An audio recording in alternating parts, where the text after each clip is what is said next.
আমার আব্বাজান, ওনাকে আমি বলছিলাম যে আব্বা, আপনি হাফিজ হুজুরের ছাত্র, হাফিজ হুজুরের কাছে আপনি তিরমিজি শরীফ লালবাগ পড়ছেন, কিন্তু আপনি মুরিদ হয়েছেন চরমনায় যায়া, ব্যাপারটা কি, রহস্যটা কি?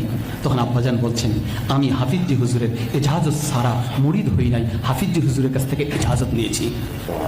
আমি বললাম কিভাবে?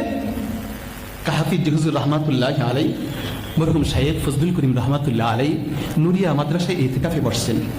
আব্বাজান যা বলতেছেন যে হযরত, এখন তো আপনি আছেন আমাদের মুরব্বী, খোদা না খাস্তা আপনি যদি চলে যান আমাদের মাথার তাজ চলে যাবে, আমাদের ছায়া চলে যাবে, আমরা কার কাছে যাব?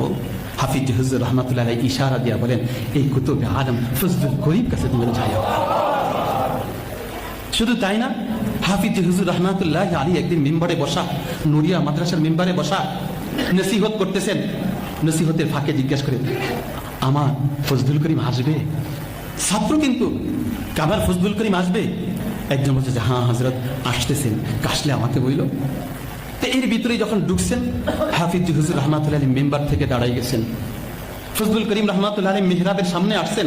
হাফিজ হুজুর রহমাতুল্লাহ আলী নিজের কাদের রুমালটা বিছায় বলছে, ফজলুল করিম तुम तो कुतुब आलम, तुम यहाँ पे बैठ जाओ, तुम यहाँ पे बैठ जाओ।